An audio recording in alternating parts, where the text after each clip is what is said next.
sa akin kung bakit nakaburol si nanay, ha? Bakit ka ba naniniwala dun, ha? Ang totoo mong nanay, busy. Di ba sinabi ko na to sa'yo? Pero tay! Wala nang pero. Huwag mo akong hintayin magalit, Scarlett. Di mo magugustuhan. Hindi pwedeng hindi si nanay yung nakita ko sa cellphone. Alam na alam ko yung tsura ni nanay. Malalaman ko rin sikreto mo, tay. Oh, Scarlett, aalis ako ulit, ha? Huwag kang pasaway.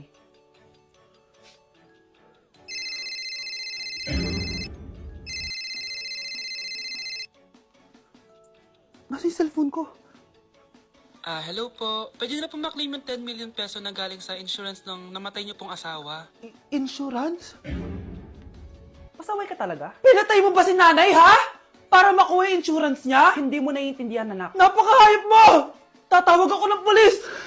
Itigil mo yan, anak! Nay, buhay ka? Oo, anak. Nagtago ako. Pag nagsumbong ka sa pulis, masisira lahat ng plano namin ng tatay mo. Hindi ko maintindihan. Ano nangyayari? Pinatay ko ang kakambal ng nanay mo. Para maniwala sila na siya talaga ang namatay.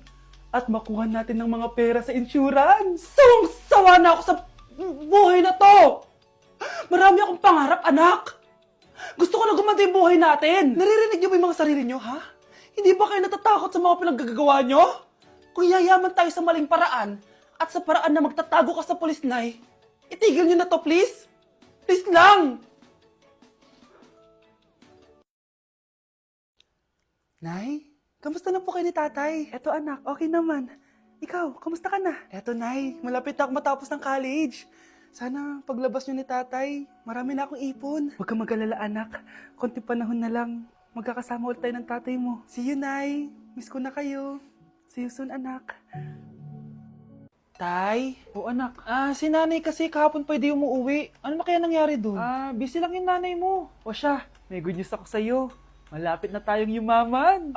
Anong ibig sabihin nun, Tay? Basta, hintayin mo na lang. Opo, Tay. Mabibili mo na lahat ng gusto mo, anak. Nasaan na kaya si nanay? The subscriber cannot Nay, be reached. sumagot ka! Please try again later. Anak, may aasikasuhin lang ako para yumaman na tayo. Ikaw munang bantay ng bahay, ha? Tay, si nanay kasi ilang araw nang di umuwi. Wala ka pa rin bang balita sa kanya? Scarlett, di ba sabi ko sa'yo busy ang nanay mo? Babalik din yun, huwag ka mag-alala. Sige na, ha? Kainis, wala na naman signal. Kailangan ko tawagan si nanay. Naku, Mare, tigilan mo na ako, ha? Scarlett? Aling Rosa? Bakit po? Bakit nandito ka? Hindi ba dapat nasa burol ka ng nanay mo? Burol? Nagjo-joke ka ata, tita. Buhay pa yung nanay ko. Kakagaling ko lang dun eh. O eto, hindi ba't nanay mo yung nakaiga dyan sa kabaong? Scarlett, anong ginagawa mo dito sa labas? Tay, explain mo to! Bakit nakaburol si nanay, ha? Kaya siguro hindi siya umuwi ng ilang araw? Anak, bibigyan kita ng pera kapag naglinis ka dito sa bahay. Gusto ko yan, Nay, para may pambili na ako ng bagong cellphone. Oh, maglinis ka na. A few moments later. Ang sarap talaga magwalis pag may pera.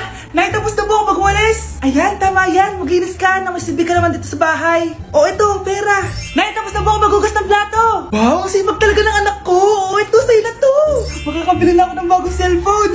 Nay, tapos na po ako magpunas. O, ito pa. Linisin mo na yung buong bahay. Nay, nalinis ko na po yung buong bahay. Buti naman nalinis mo na. Balik mo na sa akin yung pera ko. Bakit, Nay? Bibigyan na lang kita ng jowa. Sige po, Nay. Ito po. Oh, ito na jowa mo. Hi, babe. Ang ganda niya.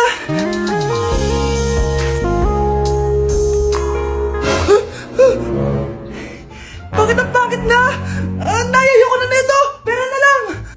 Bawal na. Magpapakasal na kayo bukas. Dapat next week may apo na ako. Ilang anak gusto mo, babe? Nay, ang taas ng grades ko, oh. Congrats. Kain tayo sa labas, Nay. Sabi niyo, pag mataas grades ko, kakain tayo. Wala akong time, anak. Nay, nagugutom po ako. Anak, may ginagawa ko. Nay, di po ba kayo magluluto? Ano ba yung anak? Ang tanda mo na, di mo pa rin kaya magluto para sa sarili mo? Kita mo, ang dami kong ginagawa dito. Storbo to. Sige po, Nay. Ako na lang po magluluto. Mare! Oh, Mare, ba't parang takot ka? Ang dami na kasi nawawalang bata sa barangay natin. Yung kapitbahay natin, 4 na araw na nawawala yung anak niya. Baka naman nag-away lang sila tapos lumayas yung anak niya. Basta ikaw, Scarlett, palagi kang mag-iingat, ha? Ah, sige po, tita. Masyado ko nagpapaniwala sa fake news, Mare. Nay, tignan niyo po yung drawing ko, oh. Ah, ang ganda, anak. Di mo pa naman nakita, eh. Nay, punta po kayo sa school bukas. Kakanta po ako sa stage. Ah, oh, sige, anak. Pupunta ako pag may free time ako. Talaga, Nay? Yay! Uy, Mare, kakanta anak mo ngayon. Hindi ka ba pupunta? Ah, hindi na siguro, Mare. Marami pa akong gagawin. Hinihintay ka nun. Pagbigyan mo na, minsan lang. Naku, Mare, sagabal lang yun sa trabaho ko. Sige na, marami pa akong gagawin, no? Nasaan ka na ba, Nay? Malapit na akong tawagin. Hindi ka mahal ng nanay mo. Mahal ako ng nanay ko! Tao po! Bakit po, sir? Kayo ba yung nanay ni Scarlett? Opo. Ma'am, nawawala po yung anak nyo. Ano? Si Scarlett? Aware naman siguro kayo na maraming nawawalang bata dito sa barangay natin, ma'am. Scarlett? Yung iba, ma'am, hindi na namin nahanap. Napakawalang kwenta mong nanay. Disturb mo yan. Okay, class. Welcome back! Oh, ba't parang di kayo masaya? Paano kami magiging masaya, ma'am? 10 activities yung gagawin namin. Alam nyo, puro kayo reklamo. Konti pa nga lang yan eh. By the way, may bago tayong gagawin. Sabihin nyo sa akin kung ano yung New Year's resolution nyo. Mag-umpisa tayo kay Kyle. Ako po, ma'am. Sige ako. Ako ba si Kyle? Ang New Year's resolution ko ay mas gagalingan ko pa sa school. Very good. Okay, next, Scarlett. Ang New Year's resolution ko ay ang wag ka jowa. Last year ko pa wini-wish kaso hanggang ngayon wala pa rin akong jowa. Lu, paano ka magkakajowa? Eh, lahat na lumalapit na lalaki sa'yo, nire-reject mo. Kala mo ang ganda-ganda niya. Eh, kung ikaw magiging jowa ko, wag na lang. Mamatay na lang ako. Oh, tama na yan. Samantha, ikaw na. Ang New Year's resolution ko ay wala. Dahil sobrang perfect ko, no?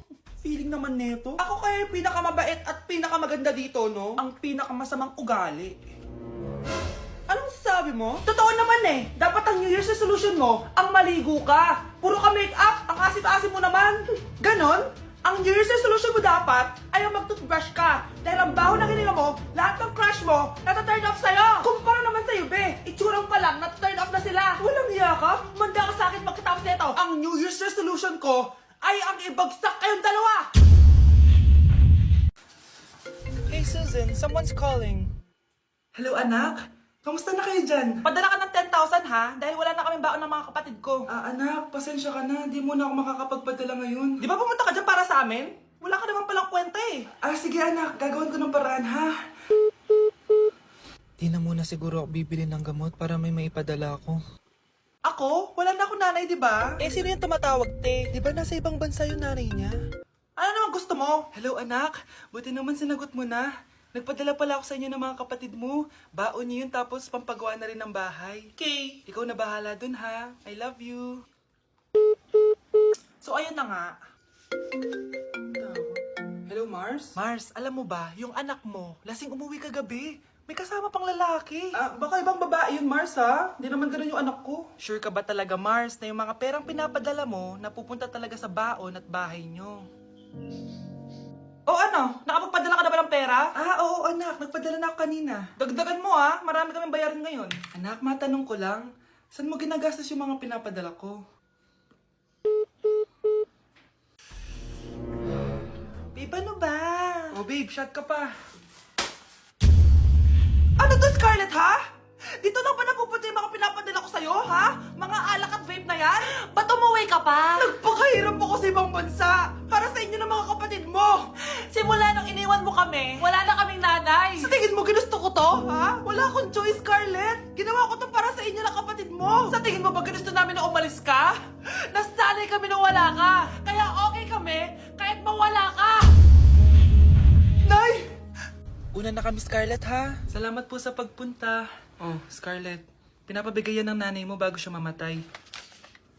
Ang laki nito, tita. Inipon ng nanay mo yan para sa inyo ng mga kapatid mo. Sana gamitin mo ng maayos. Kahit wala ka na, hindi mo pa rin kami pinapabayaan. Salamat, Nay. Sana yan ang makakapagpabago sa'yo, anak. Balang araw, babalikan din kita. Bakit ang kalat dito? Hoy! Maglinis nga kayo! Wala Wala kayong katulong dito ah. Tinatamad ako maglinis, Nay. Ayaw nyo. Bibigyan ko ng 1,000 pesos ang pinakamasipag kong anak. 1,000 pesos? Sige, maglilinis na ako. A few moments later. Nay, oh, nagwawalis ako. Nawalis ko na yung buong bahay. Wow, ang sipag. Nay, parang ako yung pinakamasipag, oh. Deserve ko ng 1,000 pesos. Aba, himala. Ang saya-saya pala maghugas ng plato, Nay. Nag-enjoy ako. Himala, ang sisipag nyo ah. Oh, Kyle, bakit wala kang ginagawa? Ayaw mo ba ng 1,000 pesos? Nay, ako po ang pinakamasipag sa kanila. Ha? Paano ka naging masipag? Eh, hindi ka naman naglilinis. Oo nga, Nay. Mas deserve namin yung 1,000 pesos. Araw-araw ako naglilinis ng buong bahay. Samantalang sila, walang ginagawa. May video ako dito, Nay. Gusto niyo pong makita? Totoo ba to? Nay, magpapaliwanag kami. Kyle, eto 1,000 para sa'yo. Thank you, Nay! Simula ngayon, kayo na ang maglilinis ng buong bahay.